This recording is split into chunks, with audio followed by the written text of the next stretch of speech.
వాళ్ళు కానీ, జనసేన నాయకులు కానీ, ఈవెన్ వైసీపీ నాయకులు కార్యకర్తలకు కూడా అందరూ కలిసికట్టుగా వస్తేనే ఏదైనా జరుగుతుంది సార్. సో అంటే ఒక మంచి మోటివ్ తోటి ఆయన ముందుకు వస్తున్నారు. ఇప్పుడు హైడ్రా అనేది దానికి బహుశా దాని రూపకల్పన చేయాల్సిన అవసరాన్ని బుడమేరు విజయవాడని ముంచేసి మనకి నొక్కి చెప్పింది. ఈరోజు గవర్నమెంట్ ఏమాట కామాట కూటమి ప్రభుత్వం అంటే మీ భాగస్వామ్య పక్షాలు 3 కలిసి చేస్తున్న ఎఫర్ట్స్ వల్ల వరద సహాయక చర్యలో ప్రోగ్రెస్ కనిపిస్తుంది.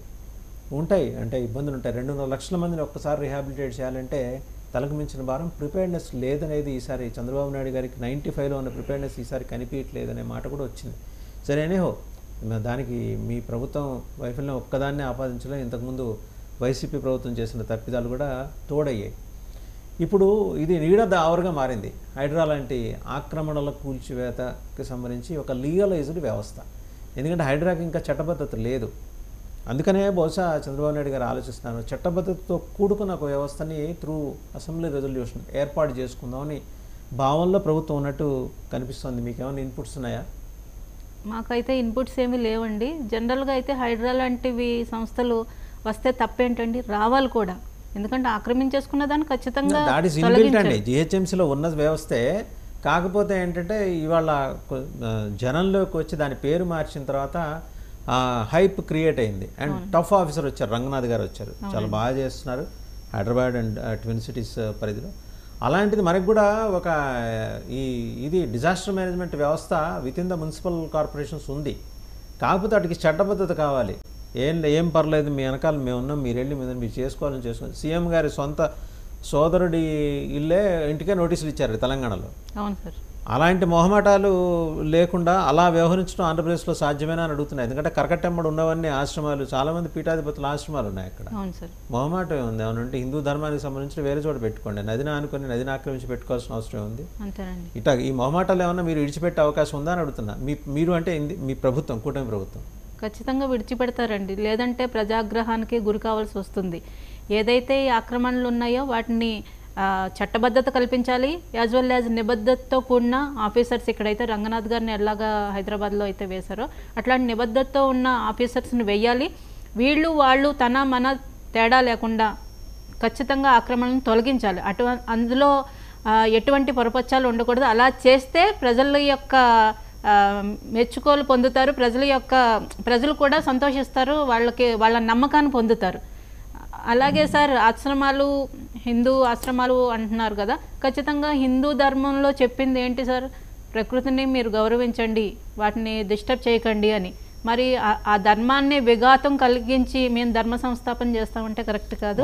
వాళ్ళకి చెప్పాలి, అన్ని మతాల వాళ్ళు కూడా మనం నేచర్ అన్నది దానికి కులం మతం లేదు కాబట్టి ప్రతి ఒక్కరు దాన్ని డిస్టర్బ్ చేయకుండా, పాడు చేయకుండా అయితే ప్రతి ఒక్కరు వాళ్ళకి సహకరించాలి సార్. ఇటువంటి హైడ్రా లాంటి సంస్థలకి ప్రజలందరూ సహకరించాలి. ఈవెన్ కార్పొరేటర్స్, ఏదైతే కార్పొరేట్ ఆఫీసెస్ కానీ, హిందూ ధార్మిక సంస్థలు కానీ, వేరే మతాలకు సంబంధించిన సంస్థలు కానీ అందరూ సహకరించాలి, ప్రజలు కూడా. It may be tough to answer, కానీ మిమ్మల్ని ఒక ప్రశ్న, ఖచ్చితమైన నిశ్చితమైన ప్రశ్న అడగాలి. మీరు ఏంటి రౌడీ షీట్ల మీద ట్యాక్స్ వేస్తూ ఉన్నారు, ఇంకోటి గూండా యాక్ట్ తీసుకొస్తా ఉన్నారు. ఏమైపోయినండి? అంతన్నాడు ఇంతన్నాడే లింగరాజు అని ఒక పాటలాగా ఇన్ని చెప్పారు, ఏమైపోయినాయి? ఎందుకని మీరు చెప్పచ్చు, ఈ వరదలు వచ్చినాయి కదా అండి, ఇది అడ్రస్ చేసే తర్వాత మళ్ళీ దాని మీద దృష్టి పెడతామని. మీరు ఎవరి మీద ఇది యుద్ధం చేశారు, పోరాటం చేశారు. మేము అధికారంలో రావటం ఆలస్యం, ద్వారంపూడి నువ్వు కరకటాల వెనకాల కూడా ఉంటాం అని చెప్పింది ఈయనే మరి మీ డిప్యూటీ చీఫ్ మినిస్టర్. ఎందుకని అంత మరి ఉదారంగా వ్యవహరిస్తున్నారు? చాలా కేసులు ఎదుర్కొంటున్న ద్వారంపూడి విషయం కావచ్చు సార్. గత ప్రభుత్వంలో చేసిన అవినీతి, రేషన్ బియ్యం అక్రమ రవాణా, అదొక్కటి చాలండి. కాకినాడ వేదిక పవన్ కళ్యాణ్ గారికి ద్వారంపూడికి మధ్య జరిగిన వివాదం, ఛాలెంజెస్ చేసుకున్నారు, తొడలు కొట్టుకున్నారు. నువ్వెంత అంటే నువ్వెంత అనుకున్నారు. సరే నీ సంగతి తెలుస్తామన్నారు. ఒకళ్ళ అధికారంలోకి వస్తే ఎక్స్ వస్తే వై సంగతి, వై వస్తే ఎక్స్ అని. ఇద్దరు బిందాస్ ఎవరి సంగతి వాళ్ళు చూసుకుంటున్నారు, మర్చిపోయారని జనం అనుకునే రీతిలో జనసేన ఎందుకు వ్యవహరిస్తుంది? లేదు సార్, ఇప్పుడు మేము ఖచ్చితమైన ఆధారాలు, అన్ని సాక్ష్యాధారాలతో సహా మీ దగ్గర ఉన్నాయండి, మీ దగ్గర ఆల్రెడీ ఉన్నాయి. మీ నాదెండ్ల మనోహర్ గారు, మీ మినిస్టర్ గారి దగ్గర అన్ని ఆధారాలు ఉన్నాయి. అండ్ ఇంకోటి beauty on the part of Nadendla Manohar గారు ఏంటంటే, ఆయన ఏదన్నా మీడియా ముందు వచ్చి మాట్లాడారంటే పవన్ కళ్యాణ్ గారి మాదిరే బోడంత హోంవర్క్ చేసుకొని వచ్చి మాట్లాడతారు. అవునండి. ఆయన ఇవే కాదు, విద్యారంగంలో జరిగిన 4 కుంభకోణాలు, వాటి వెనకాల ఎన్ని నిధులు అలా దారి మళ్ళినాయి, ఆ ఎన్నిటికి సంబంధించి ఆధారాలు ఉన్నాయి. రేషన్ బియ్యం అక్రమ రవాణా ఆధారాలు ఉన్నాయి. లాలూచి పడిపోయారా అనే మాట అనే ప్రశ్న జనం నుంచి వస్తుంది. అంటే ఇక్కడ మీరు నిబద్ధతతోటి వ్యవహరించవచ్చు, నిజాయితీతోటి వ్యవహరించవచ్చు, కానీ ఎండ్ ఆఫ్ ద డే చర్యలు లేకపోతే ఏమనుకుంటారు జనం? ఒక కామన్ సివిలియన్ అడుగుతున్న ప్రశ్న. అవును సార్, గత ప్రభుత్వంలో క్రైమ్ని లీగలైజ్ చేసేసారు సార్. ఇప్పుడు అన్ని ఆధారాలు దొరుకుతున్నాయి, కానీ ఏ పర్సన్ అయితే చేయించారో వాళ్ళ మీద కాకుండా బినామీలను పెట్టి ఇంకొక రకంగా పెట్టి వాటిని డైవర్ట్ చేసి తప్పుదారి పట్టించే కార్యక్రమాలు జరిగినాయి గత ప్రభుత్వంలో.